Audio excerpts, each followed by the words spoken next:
ಅಜ್ಜಿ, ಅಣ್ಣ ತಮ್ಮಂದ್ರು ಇಬ್ರು ಬಂದಿದ್ದೀರಾ ಅಜ್ಜಿನ ಹುಡ್ಕೊಂಡು. ಏನ್ ಸಮಾಚಾರ? ಆರತಿ ಅಮೂಲ್ಯ ಇಬ್ರು ಒಡ ಹುಟ್ಟವ್ರು. ಇಬ್ರು ದಾಯಾದಿಗಳ ತರ ಆಡ್ತಿದ್ದಾರೆ. ಸುಮ್ನೆ ಕಿತ್ತಾಡ್ಕೊಳ್ತಾರೆ. ಇಬ್ರು ಸಂಬಂಧ ಅಳಿ ತಪ್ಪಿದೆ. ಒಬ್ರು ಮೇಲೊಬ್ರು ಕಂಪ್ಲೇಂಟ್. ಏನ್ ಮಾಡ್ಬೇಕಂತಾನೆ ಗೊತ್ತಾಗ್ತಿಲ್ಲ ಅಜ್ಜಿ. ಟೆನ್ಷನ್ ಮಾಡ್ಕೋಬೇಡಿ, ಇದಕ್ಕೆಲ್ಲ ನನ್ನ ಹತ್ರ ಒಂದು ಉಪಾಯ ಇದೆ. ಉಪಾಯ ಏನಜ್ಜಿ? ನಾವು ಈ ಸಮಸ್ಯೆನ ಬಗೆಹರಿಸೋದಕ್ಕೆ ಕೋರ್ಟ್ಗೆ ಹೋಗ್ಬೇಕು.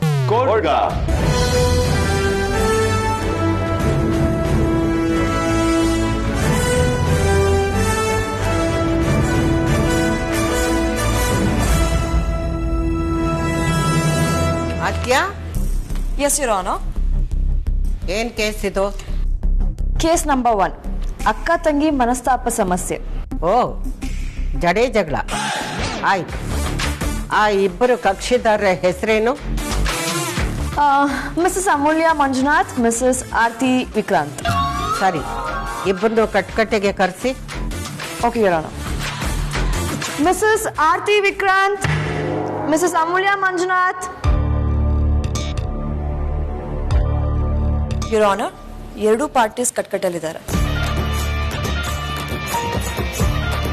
ಆರ್ತಿ, ನಿನ್ನ ಪರವಾಗಿ ಯಾರಮ್ಮ ವಾದ ಮಾಡ್ತಿರೋದು? Vedant Vasishtha, your honour.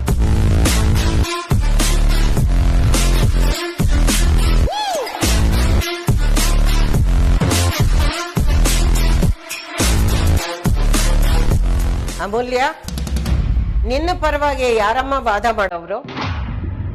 Vikrant Vasishtha, your honour.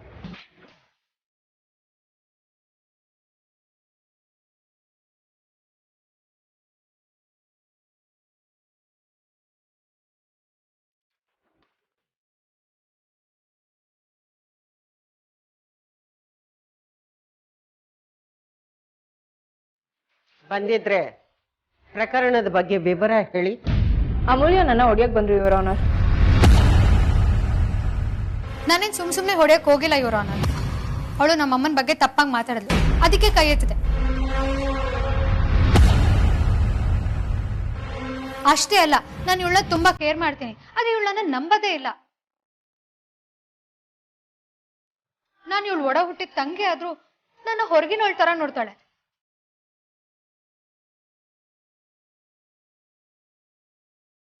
ಸರಿ ಆರ್ತಿ, ಇದಕ್ ನೀನೇನಮ್ಮ ಹೇಳ್ತೀಯಾ?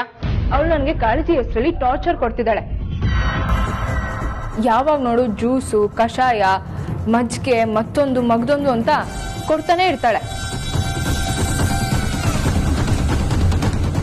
ಪ್ರಸಾದ ಅಂತ ಇನ್ನೇನೋ ಮಾಡ್ಕೊಂಡ್ ಬಂದು ತಿನ್ನು ಅಂತ ಟಾರ್ಚರ್ ಕೊಡ್ತಾಳೆ. ಅದು ಸಾಮಾನ್ಯ ಪ್ರಸಾದ ಅಲ್ಲ ಯುವರ್ ಆನರ್. ಇವಳ ಹೆಸರೇ ದೇವ್ರಿಗೆ ಮಂಡಿ ಸೇವೆ ಮಾಡಿ ತಂದಿರೋ ಪ್ರಸಾದ. ಯಾವ್ದಾದ್ರೇನು ಬಾಯಿಗೆ ಇಡ್ಸಿದ್ರೆ ಮಾತ್ರ ತಿನ್ನಕ್ಕಾಗದಲ್ವಾ? ಕಹಿಯದ್ ಸಿರಪ್ ಕೊಟ್ರೆ ಆರೋಗ್ಯಕ್ಕೆ ಒಳ್ಳೇದು ಅಂತ ಕುಡಿತ್ಯಾ? ಇದು ಹಂಗೆ ಒಳ್ಳೇದಾಗುತ್ತೆ, ದೇವ್ರ ಆಶೀರ್ವಾದ ಅಂತ ಬಾಯಲ್ಲಿಟ್ಟು ನುಂಗೋಕೇನಾಗಿತ್ತು? ಶಾಂತಿ ಶಾಂತಿ ಶಾಂತಿ.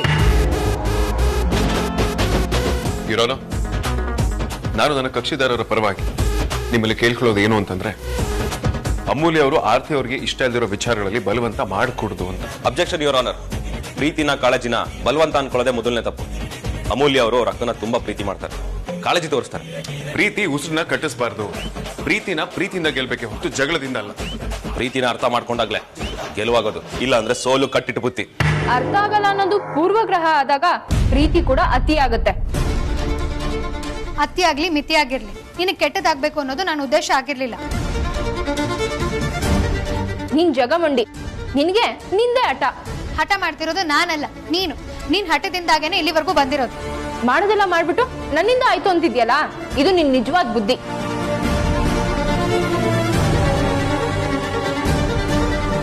ಎಲ್ಲದಕ್ಕೂ ನಾನೇ ಹೊಣೆ ಅಂತ ಹೊತ್ಕೊಳ್ಳೋದಕ್ಕೆ ತಯಾರಾಗಿದ್ದೀನಿ. ಆದ್ರೆ ನೀನ್ ಅಮ್ಮನ ವಿಚಾರ ತೆಗ್ದಿದ್ ತಪ್ಪು. ನನ್ನ ಉದ್ದೇಶ ಅಮ್ಮಂಗ್ ಬಯೋದಾಗಿರ್ಲಿಲ್ಲ, ಆದ್ರೆ ಅಮೂಲ್ಯ ಕೊಟ್ಟಿದ್ ಕಾಟ, ಅವಳ ಮೇಲೆ ನಿನ್ ಕೋಪ ನನ್ ಬಾಯಲ್ಲಿ ಆತರ ಮಾತು ಬಾರಿಸ್ತಷ್ಟೇ. ತಾಳ್ಮೆ ಕಳ್ಕೊಳ್ಳೋದು ಮನಸ್ತಾಪಕ್ ನಾಂದಿ ಆಗತ್ತೆ. ಇದರಲ್ಲಿ ಅಮೂಲ್ಯಂದೇನು ತಪ್ಪಿಲ್ಲ ಅಂತ ಬಯಾಸ್ಡಾಗಿ ಹೇಳೋದಿಕ್ ಸಾಧ್ಯನೇ ಇಲ್ಲ. ಬಲವಂತ ಎಂತವ್ರ ತಾಳ್ಮೆ ಆದ್ರೂ ಕೆಡ್ಸುತ್ತೆ. ತಾಳ್ಮೆ ಕಳ್ಕೊಂಡಾಗ ಕಂಟ್ರೋಲ್ ಅಲ್ಲಿ ಇರೋದಿಲ್ಲ. ತಪ್ಪು ಇವ್ರ ಮಾತು ಬರುತ್ತಪ್ಪ.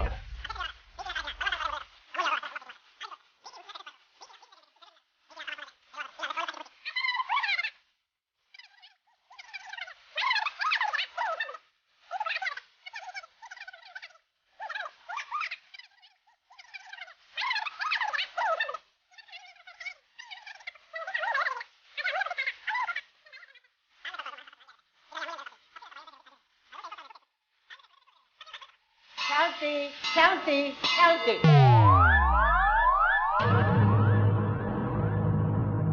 ನಾನು ಎರಡು ಕಡೆ ವಾದ ಪ್ರತಿವಾದನ ಕೇಳಿದ್ದೀನಿ.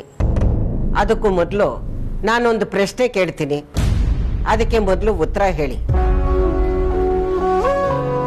ನ್ಯಾಯ ದೇವತೆ ಕಣ್ಣಿಗೆ ಯಾಕೆ ಬಟ್ಟೆ ಕಟ್ಟಿರ್ತಾರೆ ಅದನ್ನ ಹೇಳಿ. ನಿಷ್ಪಕ್ಷವಾದ ನಿರ್ಣಯ ಸಿಗ್ಬೇಕು ಅಂತ. ಹೌದು, ಎಂತ ವಿಚಿತ್ರ ಅಂದ್ರೆ ನಿಷ್ಪಕ್ಷಪಾತವಾದ ನ್ಯಾಯ ನಿರ್ಣಯ ಕೊಡಬೇಕು ಅಂತ ಬಟ್ಟೆ ಕಟ್ಕೊಳ್ದೇ ಇದ್ರು ಕುರುಡಿಯಾಗಿರೋ ನನ್ನನ್ನ ನ್ಯಾಯ ತೀರ್ಮಾನ ಮಾಡಬೇಕು ಅಂತ ಆ ದೇವರು ಇಲ್ಲಿ ಕೂರಿಸಿದ್ದಾರೆ. ಆ ನೆಲೆಗಟ್ಟಿನಲ್ಲಿ ಈ ತೀರ್ಮಾನಕ್ಕೆ ಬಂದಿದ್ದೇನೆ. ಅದನ್ನ ಹೇಳ್ತೀನಿ ಕೇಳಿ. ಇಲ್ಲಿ ಸಮಸ್ಯೆ ಇಲ್ಲ, ಪ್ರೀತಿ ಇದೆ. ಮನಸ್ತಾಪ ಇಲ್ಲ, ಪ್ರೀತಿನೇ ಇದೆ.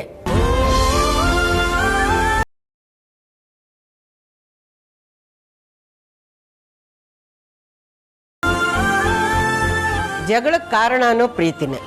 ಅಮೂಲ್ಯದ್ದು ವಿಪರೀತವಾದ ಪ್ರೀತಿ, ಅಕ್ಕನ ಮೇಲಿನ ಕಾಳಜಿಯ ಪ್ರೀತಿ. ಆರ್ತಿದ್ದು ಮಗುವಿನ ಮೇಲಿನ ಮಮಕಾರದ ಪ್ರೀತಿ. ಈ ಸಮಸ್ಯೆ ಪ್ರೀತಿಯಿಂದ ಶುರುವಾಗಿರೋದ್ರಿಂದ ಇದಕ್ಕೆ ಪರಿಹಾರನೂ ಪ್ರೀತಿನೇ.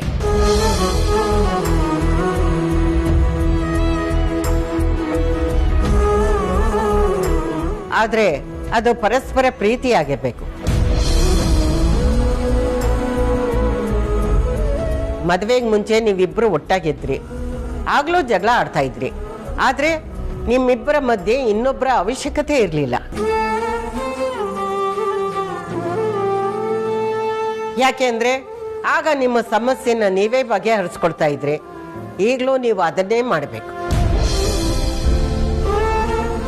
ಅಕ್ಕ ತಂಗಿರೆ ಹೊರಗೆತ್ತೀರಲ್ಲ, ಅದನ್ನ ನೀವು ಮರೆಯಬೇಡಿ. ನೀವು ಏನಾಗಿದ್ರಿ ಅನ್ನೋದು ನಿಮಗೆ ನೆನಪಲ್ಲಿದ್ರೆ ನೀವು ಯಾವತ್ತೂ ಕಿತ್ತಾಡಲ್ಲ. ನಾನು ಕೊಡೋ ತೀರ್ಪು ಏನಂದ್ರೆ, ಮದ್ವೆಗೆ ಮುಂಚೆ ನೀವು ಹೇಗಿದ್ರೋ ಈಗಲೂ ಹಾಗೇ ಇರಬೇಕು.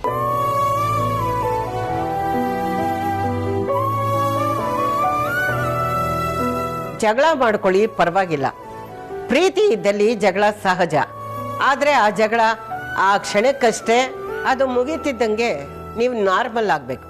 ಹಾಗಾಗಿ ಆರ್ತಿ ಅಮೂಲ್ಯ ಹಿಂದೆ ಆದ ಬೇಸರವನ್ನೆಲ್ಲ ಮರೆತು ಒಬ್ಬರನ್ನೊಬ್ಬರು ತಪ್ಪಿಕೊಂಡು ಒಂದಾಗಬೇಕು ಅಂತ ವಸಿಷ್ಠ ಕುಟುಂಬದ ನ್ಯಾಯಾಲಯ ತೀರ್ಪು ನೀಡುತ್ತದೆ.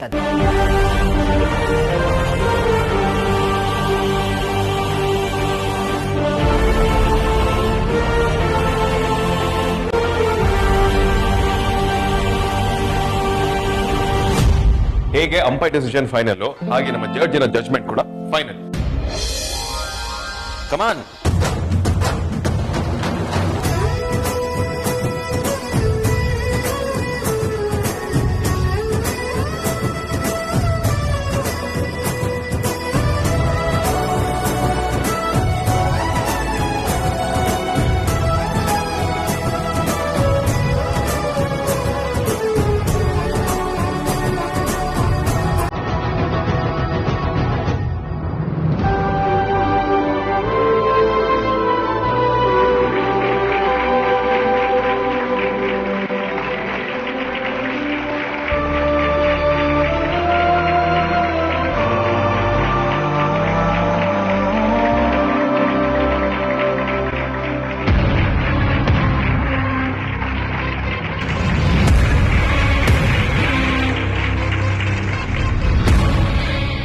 ಎಂಥ ನಾಟಕಕ್ಕೇನು ಕಮ್ಮಿ ಇಲ್ಲ ಇವರು.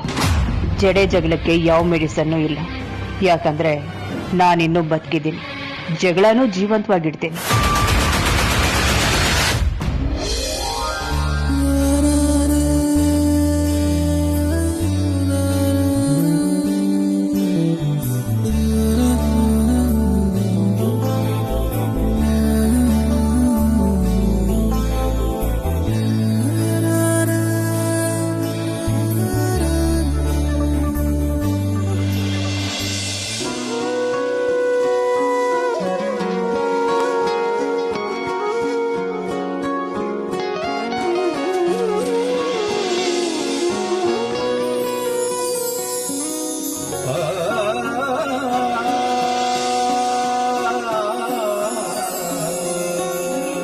ಎಸ್ ಸರ್, ಪ್ಲೀಸ್ ಇದೊಂದು ಪ್ರಾಜೆಕ್ಟ್ ಮಾಡಿಸ್ಕೊಟ್ಬಿಡಿ, ತುಂಬ ಹೆಲ್ಪ್ ಆಗುತ್ತೆ.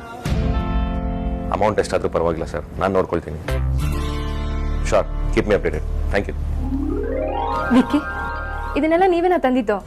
ಎಸ್ ಹೆಂಡತಿ, ನಾನೇ. ಇದನ್ನೆಲ್ಲ ನಮ್ಮ ಮಗುಗೆ ತರಬೇಕು ಅನ್ಕೊಂಡಿದ್ದೀರಾ? ಹೌದು, ಇದೆಲ್ಲ ನಮ್ಮ ಮಗುಗೆ ಅಂತಾನೆ ತರಬೇಕು ಅಂತ ಅನ್ಕೊಂಡಿರೋದು.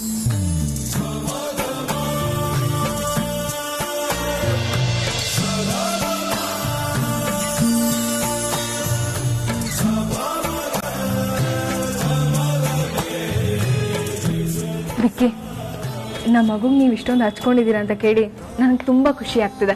ಏನೇಂತಿ, ಒಬ್ಬ ಅಪ್ಪ ಆಗಿ ಇಷ್ಟು ಮಾಡದೇ ಇದ್ರೆ ಹೇಗೆ? ಬರೀ ಅಪ್ಪ ಆದ್ರೆ ಸಾಲದು, ಒಬ್ಬ ಒಳ್ಳೆ ಅಪ್ಪ ಆಗ್ಬೇಕು. ಆಗ್ಲೇ ಅಪ್ಪ ಆಗಿದ್ದಕ್ಕೂ ಸಾರ್ಥಕ ಆಗೋದು. ಸೊ ಎಲ್ಲ ಲಿಸ್ಟ್ನು ರೆಡಿ ಮಾಡಿ ಇಟ್ಕೊಂಡಿದ್ದೀನಿ. ಅಲ್ಲ ವಿಕ್ಕಿ, ನಮ್ಗೆ ಹುಟ್ಟೋದು ಯಾವ ಮಗು ಅಂತಾನೆ ಗೊತ್ತಿಲ್ಲ. ಯಾವ ಮಗು ಅನ್ಕೊಂಡು ನೀವು ಲಿಸ್ಟ್ ಎಲ್ಲ ರೆಡಿ ಮಾಡ್ತಿದ್ದೀರಾ? ರೀ ಹೆಂಡತಿ, ಇದು ನಮ್ಮ ಮನೇಲಿ ಆಗ್ತಾ ಇರೋ ಮೊದಲನೇ ಮಗು. ಹೆಣ್ಣಾಗ್ಲಿ ಗಂಡಾಗ್ಲಿ ಎರಡನ್ನೂ ಒಂದೇ ತರ ನೋಡ್ಕೊಳ್ತೀವಿ. ನೀವು ಅಷ್ಟೇ ಅದೇ ತರ ನೋಡ್ಕೊಳ್ಬೇಕು. ಅದಕ್ಕೆ ಗಂಡಾಗ್ಲಿ ಹೆಣ್ಣಾಗ್ಲಿ ಎರಡಕ್ಕೂ ಎಲ್ಲ ರೆಡಿ ಮಾಡ್ಕೊಳ್ತಾ ಇದ್ದೀನಿ. ಅಷ್ಟೇ ಅಲ್ಲ, ಬೇಬಿ ಫುಡ್ ಯಾವ ತರ ಇರಬೇಕು, ಎಲ್ಲಿಂದ ತರಿಸ್ಬೇಕು ಅನ್ನೋದನ್ನ ಎಲ್ಲ ಕ್ಲೀನಾಗಿ ನೋಟ್ ಮಾಡಿ ಇಟ್ಕೊಂಡಿದ್ದೀನಿ. ಒನ್ಸ್ ನಿಮ್ ಡೆಲಿವರಿ ಆದ್ರೆ ಎಲ್ಲ ಮನೆಗೆ ಬಂದು ಸೇರುತ್ತೆ. ಆಮೇಲೆ ನಿಮ್ಗೆ ಏನು ಕೆಲಸ ಇರಲ್ಲ, ಆರಾಮಾಗಿ ಮನೇಲಿರೋದು, ಮಗು ನೋಡ್ಕೊಂಡಿರೋದು. ಏನಂತೀರಾ?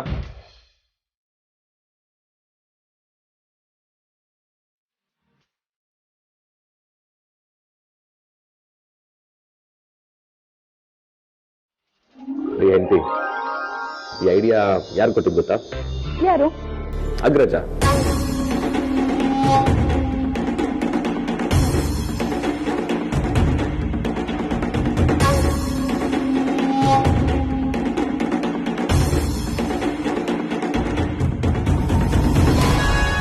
ರೀ ಹೆಂಡತಿ, ಯಾಕ್ರಿ ಸಡನ್ ಆಗಿ ಅಪ್ಸೆಟ್ ಆದ್ರಿ?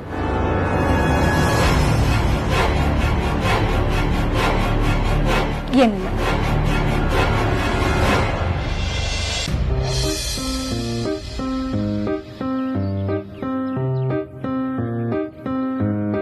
ವೇದ, ನಿನ್ ಕೈಯಲ್ಲಿರೋ ಕತ್ರಿನ ನನಗೆ ಕೊಡ್ತೀಯಾ? ಯಾಕೆ? ನಿನ್ ಮೀಸೆನ ನಾನ್ ಕಟ್ ಮಾಡ್ತೀನಿ. ಏನಂತ ಇನ್ನೊಂದ್ಸಲ ಹೇಳು. ನಿನ್ ಮೀಸೆನ ನಾನ್ ಕಟ್ ಮಾಡ್ತೀನಿ ಅಂದೆ. ಬಜಾರಿ, ಮೀಸೆ ಕಟ್ ಮಾಡೋದು ಅಡಿಗೆ ಮೇಲೆ ತರಕಾರಿ ಕಟ್ ಮಾಡ್ದಂಗೆ ಅನ್ಕೊಂಡಿದ್ಯಾ? ನಿನ್ ಕೈಲಿ ಏನಾದ್ರು ಈ ಕತ್ರಿ ಕೊಟ್ರೆ ಮಂಗನ್ ಕೈಲಿ ಮಾಣಿಕ್ಯ ಕೊಟ್ಟ ಹಾಗೆ. ಅಡಿಗೆ ಮೇಲೆ ಏನಾದ್ರು ಕೆಲಸ ಇದ್ರೆ ಹೋಗಿ ನೋಡ್ಕೋ ಹೋಗು. ಹಲೋ, ಅಡ್ಗೆ ಮನೇಲಿ ಡಿಸೈನ್ ಆಗಿ ತರಕಾರಿ ಕಟ್ ಮಾಡಿದವ್ರಿಗೆ ಇನ್ ಮೀಸೆ ಕಟ್ ಮಾಡೋದು ಯಾವ ಮಹಾ? ನಮ್ಗದೆಲ್ಲ ಲೆಕ್ಕನೇ ಅಲ್ಲ. ಎಕ್ಸ್ಕ್ಯೂಸ್ ಮೀ, ಅದನ್ನ ಮನ್ಸಿಗೆ ಬಂದಾಗೆಲ್ಲ ಕಟ್ ಮಾಡೋದಿಕ್ಕಾಗಲ್ಲ. ಅದಕ್ಕೆ ಕಾನ್ಸಂಟ್ರೇಷನ್ ಅದೇನ ಹತ್ರ ಇಲ್ವೇ ಇಲ್ಲ. ಪೇಷನ್ಸ್ ಬೇಕು. ಆ ಪದ ನಿನ್ ಡಿಕ್ಷನರಿ ಖಂಡಿತವಾಗ್ಲೂ ಇಲ್ಲ. ಸ್ವಲ್ಪ ಹೆಚ್ಚು ಕಡಿಮೆ ಆದ್ರೂ ಮುಖ ಮುಚ್ಕೊಂಡು ಓಡಾಡ್ಬೇಕಾಗುತ್ತೆ. ನಿನ್ನಿಂದ ನಾನ್ ಮುಖ ಮುಚ್ಕೊಂಡು ಓಡಾಡೋದಿಕ್ ಆಗಲ್ಲ. ದಯವಿಟ್ಟು ಹೋಗು, ನನ್ ಮೀಸೆ ನಾನೇ ಕಟ್ ಮಾಡ್ಕೊಳ್ತೀನಿ. ಯಾವಾಗಯ್ಯ ಹೆಂಡತಿದೊಂದು ಇರುವೆ ಗಾತ್ರದ ಹಸಿರು ಹಿಡಿಯರ್ಸಕ್ ಆಗಿಲ್ಲ ಅಂತಂದ್ರೆ ನೀನೆಂತ ಗಂಡನಯ್ಯ? ಗಂಡ ಅಲ್ಲ ನೀನು, ದಂಡ ಪಿಂಡ. ನೋಡು, ನಿನ್ ಆಸೆ ಏನೇ ಇರ್ಲಿ ಅದನ್ನ ಈಡೇರಿಸ್ತೀನಿ. ನನ್ ಮೀಸೆ ದಂಟೆ ಮಾತ್ರ ಬರ್ಬೇಡ ನೀನು. ಯಾಕಂದ್ರೆ ನನ್ನ ಮೀಸೆ ಗಡ್ಡನ ನಾನು ನನಗಿಂತ ಜಾಸ್ತಿ ಪ್ರೀತಿಸ್ತೀನಿ. ಅದಕ್ಕೆ ಅನಗತ್ಯವಾಗಿ ನೋವು ಕೊಡೋದು ನನಗೆ ಇಷ್ಟ ಇಲ್ಲ. ಸೊ ಪ್ಲೀಸ್ ಹೋಗು. ನಿಂಗೆ ಇಷ್ಟ ಇಲ್ಲ ಅಂದ್ರೆ ನಾನು ನೇಯ ಮಾಡ್ಲಿ? ನನಗೆ ಇಷ್ಟ ಇಲ್ಲ, ಅದಕ್ಕೆ ಕೊಡು. ಪ್ಲೀಸ್ ಬಜಾರಿ, ನನ್ ಮೀಸೆ ದಂಟೆ ಮಾತ್ರ ಬರ್ಬೇಡ, ಸುಮ್ನೆ ಹೋಗು. ಪ್ಲೀಸ್ ವೇದಾಂತ್, ಆಗ್ಲಂತ ಮಾತ್ರ ಹೇಳ್ಬೇಡ. ಇದೊಂದೇ ಒಂದ್ಸಲ ಕೊಡು, ನೀನ್ ಯಾವತ್ತೂ ಕೇಳಲ್ಲ.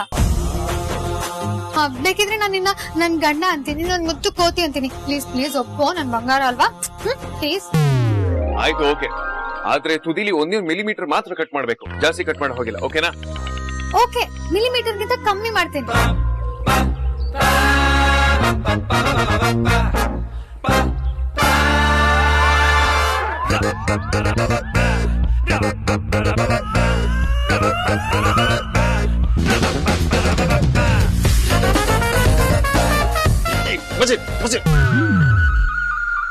ಮೀಸೆ ಕಟ್ ಮಾಡೋ ತರ ಬರ್ಬೇಕು, ಗಾಡಿ ಮಾಡೋ ತರ ಅಲ್ಲ.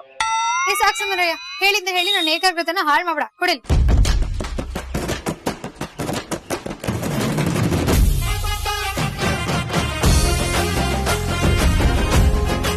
ದೇವ್ರೆ, ನನ್ ಮೀಸೆ ನೀನೇ ಕಾಪಾಡ್ಬೇಕಪ್ಪ. ಸಾಕು ಸುಂದರಯ್ಯ, ಅಷ್ಟೊಂದು ಭಯ ಪಡೋದಕ್ಕೆ ನಾನು ನಿನ್ ಮುಖದ ಮೇಲೆ ಗುಂಡಿನ ತೆಗಿತಿದ್ದೇನೆ. ಫೋನ್ ಬಂತು, ಫೋನ್ ಬಂತು, phone phone phone phone phone phone. ಬಾ ದೇವ್ರೆ, ಕಾಪಾಡ್ಬಿಟ್ಟೆ.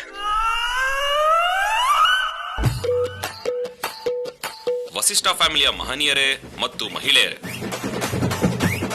ಇವತ್ತು ನಮ್ಮ ಫ್ಯಾಮಿಲಿಗೆ ಸಂಬಂಧಪಟ್ಟ ವಿಷಯದ ಬಗ್ಗೆ ಇಂಪಾರ್ಟೆಂಟ್ ಡಿಸಿಷನ್ ತಗೊಳ್ಬೇಕಾಗಿದೆ. ಹಾಗಾಗಿ ಮನೆಯ ಸರ್ವ ಸದಸ್ಯರು ತಕ್ಷಣ ಮನೆಯ ಹಾಲ್ಗೆ ಬರಬೇಕು ಅಂತ ವಿನಂತಿ ಎಂದು ವಿಕ್ರಾಂತ್ ವಸಿಷ್ಠ ಹಾಗೂ ಆರ್ತಿ ವಸಿಷ್ಠ ನಿಮ್ಮೆಲ್ಲರನ್ನು ಕೇಳ್ಕೊಳ್ತಾ ಇದ್ದೀವಿ.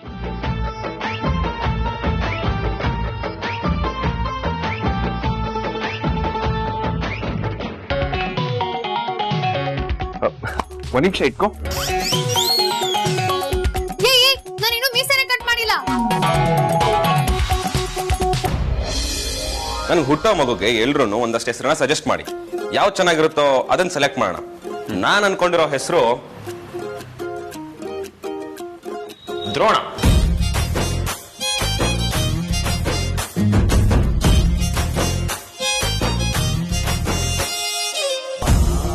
ಬೇಡ ಅಣ್ಣ, ಕರಿಯೋಕ್ ಈಸಿ ಆಗಿರಲ್ಲ.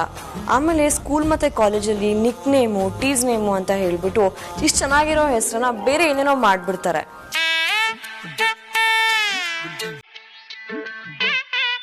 ಮಾಡರ್ನ್ ಆಗಿರ್ಬೇಕು ತಾನೆ.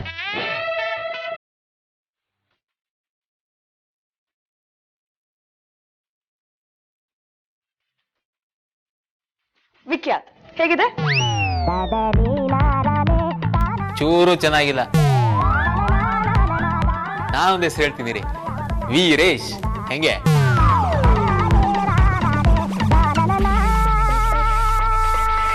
ಥಿಯೇಟರ್ ಹೆಸರಲ್ಲ ಕೇಳಿದ್ದು, ಮಗುಗೆ ಹೆಸರಿಡಕ್ ಹೇಳಿದ್ದು. ಯಾಕೆ ಇಡಬಾರ್ದು? ನಾನೊಂದ್ ಕಡೆ ಬಾಂಧವ್ಯ ಅಂತ ಇಟ್ಟಿರೋದು ಕೇಳಿದೀನಿ, ಇನ್ನೊಂದು ಹುಡುಗಿಗೆ ನಿವೃತ್ತಿ ಅಂತ ಇಟ್ಟಿರೋದು ಕೇಳಿದೀನಿ. ಚೆನ್ನಾಗಿರೋ ಹೆಸರಿಡೋದು ಮುಖ್ಯ ಅಲ್ಲ, ಇಟ್ಟಿರೋ ಹೆಸರನ್ನ ಬ್ರ್ಯಾಂಡ್ ಮಾಡೋದು ಮುಖ್ಯ. ಇವೆರಡು ಹೆಸರು ಚೆನ್ನಾಗಿಲ್ಲ, ನಾನು ಒಳ್ಳೆ ಹೆಸರು ಬರೀತೀನಿ ಕೊಡಿ.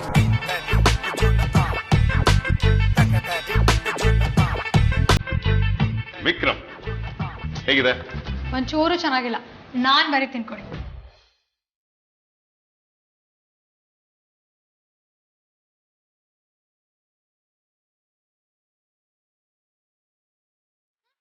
ಇದಂಗಿದೆ. ಇದು ಆಕ್ಚುಲಿ ಸಖತ್ತಾಗಿರೋದು. ಹೆಂಗಿದೆ ಹೆಸರು? ವಿರಾಟ್. ಏನ್ ಸಕ್ಕದಾಗಿರೋದು? ಕೊಹ್ಲಿ ಕ್ಯಾಪ್ಟನ್ ಅಂದ್ಮೇಲೆ ಎಲ್ಲರೂ ಇದೇ ಹೆಸರನ್ನ ಇಟ್ಟಿರ್ತಾರೆ. It's so common. Copy cat ನೀನು. ಹಲೋ, ಒಂದ್ ನಿಮಿಷ, ನಾನು ಇದನ್ನ ಸುಮ್ಮನೆ ಇಟ್ಟಿಲ್ಲ. V for Vikrant, R for Aarti. ಹೆಸರಲ್ಲಿರೋ ಅಕ್ಷರಗಳನ್ನ ಸೇರಿಸಿ ವಿರಾಟ್ ಅಂತ ಹೇಳಿದ್ರು. ಲಾಜಿಕ್ ಇರ್ಬೇಕಮ್ಮ.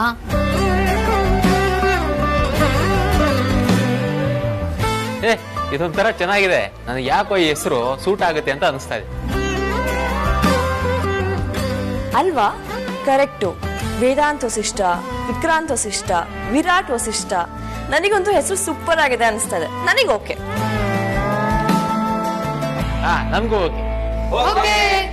ಅಮ್ಮು, ನಿಜವಾಗ್ಲೂ ಚೆನ್ನಾಗಿದೆ. ಯಾವಾಗ್ಲೂ ನಿನ್ ಕ್ರಿಯೇಟಿವ್ ಬಿಡು. ವಿರಾಟ್ ನನ್ಗೋಕೆ. ಎಕ್ಸ್ಕ್ಯೂಸ್ ಮೀ, ಎಲ್ಲ ಓಕೆ ತಲೆ ಅಲ್ಲಾಡ್ಸ್ಬಿಟ್ರೆ? ಗಂಡು ಮಗು ಹುಟ್ಟಿದ್ರೆ ವಿರಾಟ್ ಅಂತಾನೆ ಇರೋಣ, ಹೆಣ್ಮಗು ಹುಟ್ಟಿದ್ರೆ ಏನಂತ ಹೇಳೋದು? ಹೌದಲ್ವಾ? ಹೆಣ್ಮಗು ಹುಟ್ಟಿದ್ರೆ ಏನಿಡೋದು?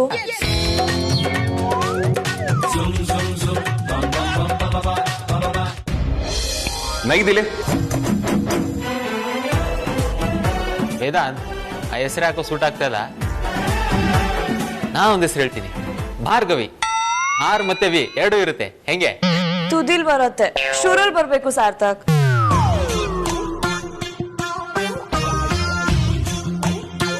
ಹಾಗಾದ್ರೆ ನನ್ನ ಹತ್ರ ಒಂದು ಸೂಪರ್ ಡೂಪರ್ ಹೆಸರಿದೆ.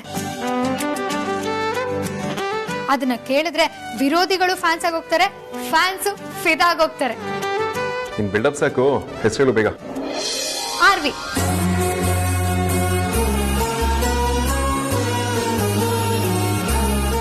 ಶುರು ಅಲ್ಲೂ ಅಕ್ಕ ಬಾಬಾ, ಎಂಡಲ್ಲೂ ಅಕ್ಕ ಬಾಬಾ. ಹೆಂಗಿದೆ? ಸೂಪರ್ ಅಲ್ವಾ? ವಾಹ್, ಸೂಪರ್ ಹೊಡಿನದಿ ನೀನು. ಆರ್ವಿ ಅಲ್ಟಿಮೇಟ್ ಆಗಿದೆ. ಆರ್ವಿ ಫಿಕ್ಸ್. ಎಸ್, ಮಾಡರ್ನ್ ಆಗೂ ಇದೆ, ಕ್ಯಾಚ್ ಆಗೂ ಇದೆ. ಆರ್ವಿನೇ ಫೈನಲ್. ಆರ್ತಿ ಏನಂತ್ಯಾ? ಮುದ್ದಾಗಿದೆ, ನನ್ಗಂತೂ ತುಂಬಾ ಇಷ್ಟ ಆಯ್ತು. ಆರ್ವಿ.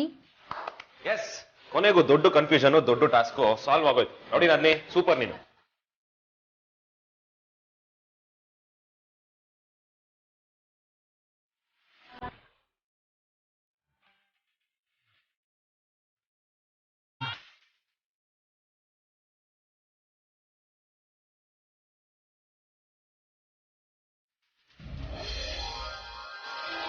ಈಗ ಮಗು ಹೆಸರನ್ನ ಡಿಸೈಡ್ ಮಾಡ್ತಿದ್ದಾರೆ. ನಾಳೆ ಯಾವ ಸ್ಕೂಲ್ಗೆ ಸೇರಿಸ್ಬೇಕು, ಯಾವ ಕಾಲೇಜಿಗೆ ಸೇರಿಸ್ಬೇಕು, ಏನು ಕೋರ್ಸ್ ಕೊಡಬೇಕು ಅಂತ ಇವ್ರುಗಳೇ ಡಿಸೈಡ್ ಮಾಡೋದು. ಮಗುನ ನೀನು ಹೆತ್ತಿದ್ರು ಇವ್ರುಗಳೇ ಪೇರೆಂಟ್ಸ್ ಆಗಿರ್ತಾರೆ. ನಾಳೆ ಯಾರು ಕೊಟ್ಟು ಮದುವೆ ಮಾಡಬೇಕು ಅನ್ನೋದನ್ನು ಕೂಡ ಇವ್ರುಗಳೇ ಡಿಸೈಡ್ ಮಾಡೋದು.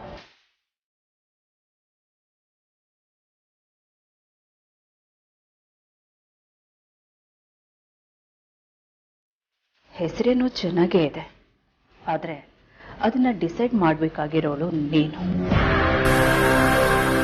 ಅದಕ್ಕೆ ಕೇಳಿದೆ ಅಷ್ಟೆ.